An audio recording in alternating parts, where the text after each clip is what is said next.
اعوذ باللہ من الشیطان الرجیم، بسم اللہ الرحمن الرحیم۔ السلام علیکم۔ دنیا بھر میں شاید ہی ایسا کوئی مسلمان ہو جو خاتون اول ام المومنین حضرت خدیجہ رضی اللہ عنہا کے نام اور تذکرے سے محروم رہا ہو۔ اس میں کوئی شک نہیں کہ تاریخ اسلامی میں ایسی بے شمار خواتین کا تذکرہ ملتا ہے جنہوں نے شمع اسلام کی سربلندی اور دین حق کی دعوت کے لیے بے پناہ قربانیاں دیں اور تاریخ کے چہرے کو ضیاء بخشی۔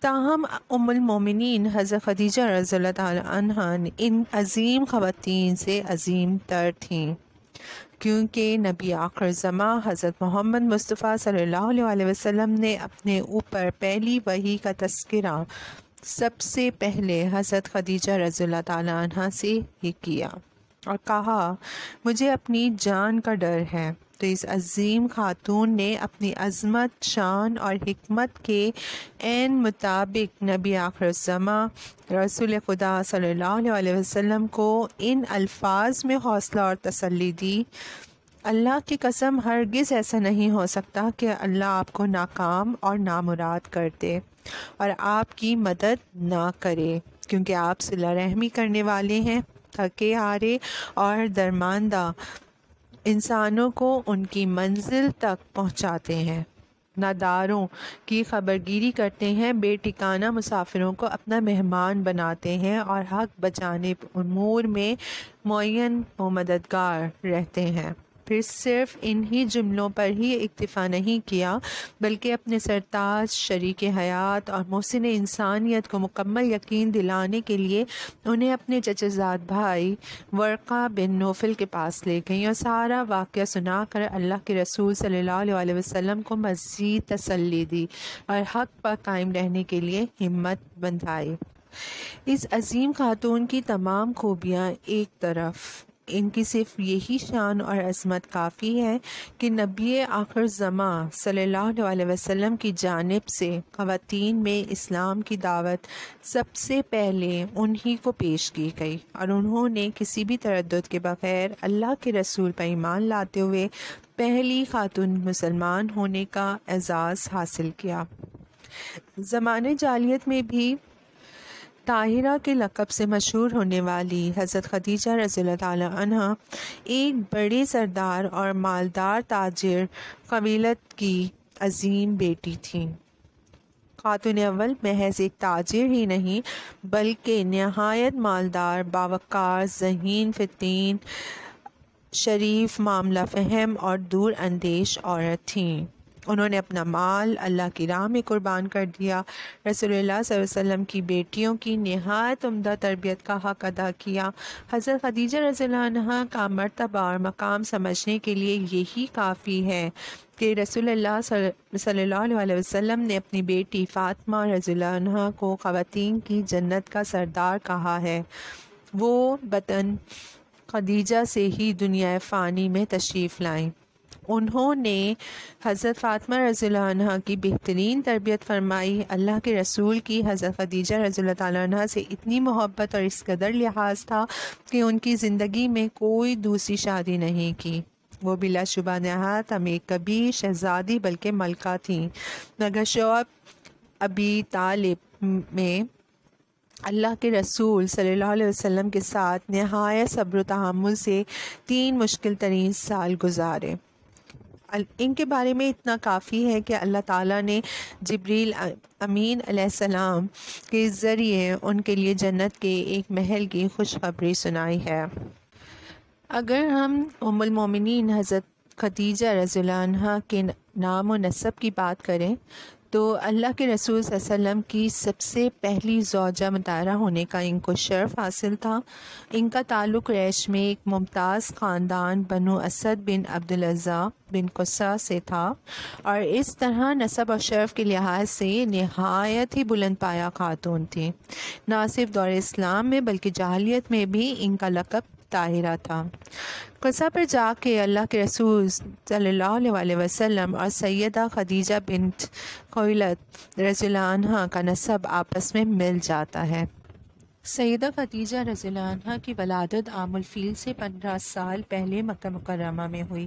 عام گھرانوں کے مقابلے میں یہ گھرانہ ہر اعتبار سے معزز اور پاکیزہ تھا۔ سیدہ کے والد گرامی قبیلت مکہ مکرمہ کے معروف اور امیر تاجروں میں سے تھے۔ ان کا کاروبار بڑا وسیع اور نہایت اچھی شہرت کے مالک تھے۔ سیدہ خدیجہ رضی اللہ عنہا کی والدہ کا نام فاطمہ بنت زائدہ تھا۔ یہ بھی قریشی خاندان سے تعلق رکھتی تھیں۔ عربوں میں نسب کا خاص خیال رکھا جاتا ہے۔ قریش کا صحیح ترین نسب نامہ 21ویں پشت میں نزار بن معاد بن عدنان تک ہے۔ سیدہ خدیجہ کے نسب نامے کی ایک خصوصیت یہ ہے کہ اتنی پشتوں تک سیدہ خدیجہ کی دادیوں کے نام بھی محفوظ ہیں، اور اسی طرح 6 پشتوں تک ننیالی سلسلے کی نانیوں کے نام بھی کتابوں میں درج ہیں۔ رسول اللہ صلی اللہ علیہ وسلم کے عقد نکاح میں آنے سے پہلے سیدہ خدیجہ رضی اللہ عنہا کی 2 مرتبہ شادی ہو چکی تھی۔ سیدہ خدیجہ رضی اللہ تعالی عنہا کی پہلی شادی عتیق بن عابد بن عبداللہ مخزومی سے ہوئی۔ ان کی وفات کے بعد ابو حالہ بن زرارہ سے ہوئی۔ عتیق بن عابد مخزومی سے خدیجہ رضی اللہ عنہا کے ہاں ایک بیٹی پیدا ہوئی جو ام محمد کے ایک کنیت سے مشہور ہوئی۔ جب ان کے دوسرے خاوند کی وفات ہوئی، اس دور میں بیوہ یا مطلقہ کی شادی عدت گزرنے کے فوراً بعد کر دی جاتی تھی۔ سیدہ خدیجہ رضی اللہ تعالیٰ عنہا کو قریش کے بڑے بڑے سرداروں اور معروف شخصیات نے پیغام نکاح بھیجا، مگر انہوں نے انکار کر دیا۔ سید خدیجہ رضی اللہ تعالیٰ عنہ وہ عظیم خاتون ہیں جن کے بارے میں مورخین نے لکھا ہے کہ وہ ہر لحاظ سے کامل اور اکمل خاتون تھیں، یعنی نسب کے اعتبار سے، شرافت کے اعتبار سے، اخلاق کے لحاظ سے، کردار کے اعتبار سے، مال و دولت کے اعتبار سے اور لوگوں کے ساتھ ہمدردی اور خیر خواہی میں وہ اپنے دور کی یکتا شخصیت تھیں۔ بلا شبہ جس نے بھی ان کو پہلی مرتبہ طاہرہ کے لقب سے ملقب کیا، انہوں نے 100% درست لقب سے پکارا اور یاد کیا۔ سیدہ خدیجہ رضی اللہ عنہا جس ماحول میں پیدا ہوئیں، ہوش سنبھالا، پلی بڑھیں اور جوان ہوئیں، اور جس معاشرے میں رہیں، وہ معاشرہ کفر اور شرک سے بھرا پڑا تھا۔ لوگ بتوں کی پوجا کرتے تھے، شعر و شاعری کا دورہ تھا، گلوکارائیں گاتی اور لوگوں کے دل لبھاتی تھیں۔ مگر اس ماحول میں بھی کچھ گھرانے ایسے ضرور تھے جو شرک اور کفر سے متنفر تھے۔ وہ ایسے ماحول سے دور تھے جس میں بچیوں کو زندہ درگور کر دیا جاتا اور اپنے خاندان کے کارناموں پر فخر کیا جاتا تھا۔ ابن اسحاق نے ایک واقعہ ذکر کیا ہے کہ بیت اللہ شریف میں ایک مرتبہ قریش کی عورتیں اپنے کسی تہوار کی مناسبت سے جمع تھیں۔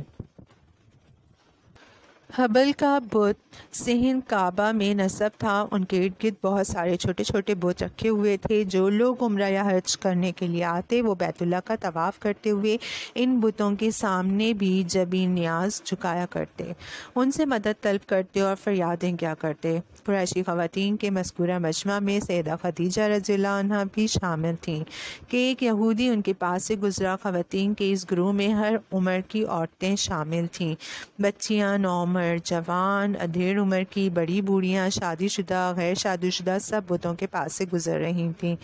یہ انہیں اپنا حاجت روا اور مشکل کشا سمجھتی تھیں۔ یہودی کچھ دیر تک ان کی طرف غور سے دیکھتا رہا، پھر گویا ہوا، معزز و مکرم خواتین، عنقریب آپ لوگوں میں سے ایک نبی کا ظہور ہونے والا ہے۔ تم میں سے جو بھی اس نبی کی زوجہ بن سکے تو ایسا ضرور کرے۔ عورتوں کی گفتگو اس یہودی کے اعلان میں دب گئی تھی۔ انہوں نے بڑے تعجب سے اس کی بات سنی اور پھر ایک دوسرے کی طرف دیکھنے لگی۔ یہ کون آدمی ہے جو اس قسم کی گفتگو کر رہا ہے؟ اس کی یہ بات کرنے سے مطلب اور مقصد کیا ہے؟ پھر ان میں سے بعض عورتوں نے خود ہی جواب دیا، یہ شخص مکے کے رہنے والا نہیں ہے، کیونکہ ہم مکہ کے ہر شخص کو جانتی اور پہچانتی ہیں۔ یہ یہودی ہے اور باہر سے یہاں آیا ہے۔ ایک کہنے لگی کہ یہ شخص تو ہمارے ساتھ اور ہمارے معبودوں کے ساتھ مذاق کر رہا ہے، ہمارے خداؤں کی توہین کر رہا ہے۔ چنانچہ بعض عورتوں نے اسے برا بھلا کہنا شروع کر دیا، کچھ نے تو صحن سے کنکریاں اٹھا کر اس کو مارنی شروع کر دی۔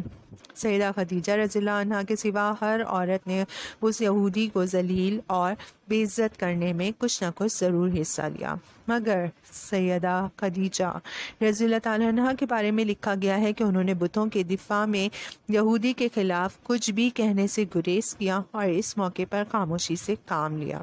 اس واقعے سے پتہ چلتا ہے کہ سیدہ خدیجہ قبل از اسلام بھی نیک فطرت تھیں اور مشرکین اور ان کے خداؤں سے کوئی ہمدردی نہ رکھتی تھیں۔ سیدہ خدیجہ رضی اللہ تعالیٰ عنہ کے لیے قوم قریش میں نبی کے آنے کا تذکرہ کوئی نئی بات نہیں تھی۔ انہوں نے پہلے بھی سن رکھا تھا کہ اسماعیل علیہ السلام کی اولاد سے ایک سچا نبی آنے والا ہے۔ ایسی بات وہ اپنے چچزاد ورقہ بن نوفل سے بھی سن چکی تھی۔ یہودی سے یہ تذکرہ سننے کے بعد یقیناً وہ اس پر غور و فکر کرنے لگ گئی تھیں، اور یہ بات یقیناً عقل و منطق کے عین مطابق بنتی تھی۔ یہاں تک ان کے چچزاد ورقہ بن نوفل کا تعلق تھا تو وہ کھلے عام قریش کو ملامت کیا کرتے اور ان کو روکا ٹوکا کرتے تھے۔ وہ ان سے کہا کرتے تھے کہ تم لوگوں نے دین ابراہیمی کو چھوڑ کر شرک و بت پرستی اختیار کر لی ہے۔ وہ انہیں ایک رب کی عبادت کی دعوت دیتے اور انہیں ایک غیرت دلاتے کہ تمہاری جد امجد ابراہیم علیہ السلام نے بیت اللہ کو خالص اللہ کی عبادت کے لیے بنایا تھا، مگر تم نے اس میں حبل کا بت سجا رکھا ہے۔ سیدہ خدیجہ رضی اللہ عنہا ورقہ بن نوفل کے ان خیالات کی نہ صرف قدردان تھیں بلکہ ان کے دل میں ورقہ کا بہت احترام تھا۔ اس کا سبب یہ بھی تھا کہ ورقہ نے اس آزاد ماحول میں نہ صرف یہ کہ ابراہیم خلیل اللہ علیہ السلام کے دین کو اپنایا ہوا تھا بلکہ انہوں نے شراب کو بھی اپنے اوپر حرام کیا ہوا تھا۔ وہ جوئے سے مکمل اجتناب کرتے تھے۔ وہاں ایک بزرگ شخصیت زید بن عمرو بن نفیل بھی تھے جو بیت اللہ کے سائے میں کھڑے ہو کر قریش سے کہا کرتے تھے کہ قریشیوں، اللہ کی قسم میرے سوا تم میں سے کوئی بھی دین ابراہیمی پر قائم نہیں رہا، اور یہ زندہ درگور کی جانے والی بچیوں کو بچا لیتے تھے، یعنی ایسی بچیاں جن کے والد انہیں زندہ درگور کرنا چاہتے ہیں اور ان کو مال دے کر چھڑوا لیا کرتے۔ انہیں جب معلوم ہوتا کہ کوئی شخص اپنی بیٹی کو زندہ درگور کرنا چاہتا ہے تو وہ ان کے پاس جاتے، اسے یا تو قائل کرتے کہ وہ اپنی بیٹی کو زندہ دفن نہ کرے یا اس سے یہ بیٹی لے لیتے اور خود اس کی پرورش شروع کر دیتے۔ اس کار خیر میں ورقہ بن نوفل بھی ان کے ساتھ شامل رہتے تھے۔ واضح رہے کہ زید بن عمرو بن نفیل مشہور صحابی اور عشرہ مبشرہ میں سے ایک سیدنا سعید رضی اللہ عنہ کے والد تھے۔ ان کے بارے میں اللہ کے رسول صلی اللہ علیہ وسلم نے فرمایا کہ یہ زید بن عمرو روز قیامت تنہا ایک امت کے طور پر اٹھائے جائیں گے۔ یہ ساری گزارشات کرنے کا مقصد یہ واضح کرنا ہے کہ مکہ مکرمہ کے اچھے اور اعلیٰ گھرانوں میں بنو اسماعیل میں سے ایک رسول کی تشریف آوری کوئی انوکھی بات نہ تھی۔ تو ان شارٹ یہ تھا حضرت خدیجہ رضی اللہ تعالیٰ عنہ کا حسب نسب اور ان کا کامل و اکمل خاتون ہونا، مطلب وہ شروع سے ہی جو ہے وہ کامل و اکمل خاتون کے طور پر جانی پہچانی جاتی تھیں اور ان کا لقب جو ہے وہ طاہرہ تھا۔ ان کے بارے میں اتنا کافی ہے کہ اللہ تعالیٰ نے جبرائیل امین علیہ السلام کے ذریعے ان کے لیے جنت کے ایک محل کی خوشخبری سنائی ہے۔ یہ میری ایک چھوٹی سی کوشش ہے کہ ہم حضرت خدیجہ رضی اللہ تعالیٰ عنہ کی حالات زندگی کے بارے میں، ان کی کوالٹیز کے بارے میں اور ان کے جو بھی واقعات ہیں جو ان کی زندگی میں گزرے ان کو ہم جو ہے وہ ان شارٹ جو ہے وہ ڈسکس کریں، تاکہ ہماری خواتین کو، ہماری اس ملک کی یا ہمارے مسلمانان اسلام کی خواتین کو ان واقعات سے یا حضرت خدیجہ رضی اللہ تعالیٰ عنہ کی حالات زندگی سے کچھ نہ کچھ سیکھنے کا موقع مل سکے۔ اللہ جو ہے وہ میری اس کوشش کو کامیاب کرے اور جو ہے کسی نہ کسی کی اصلاح کا مجھے ذریعہ بنائے اور میری اس کاوش کو اصلاح امت کا ذریعہ بنائے۔ آمین یا رب العالمین۔ اعوذ باللہ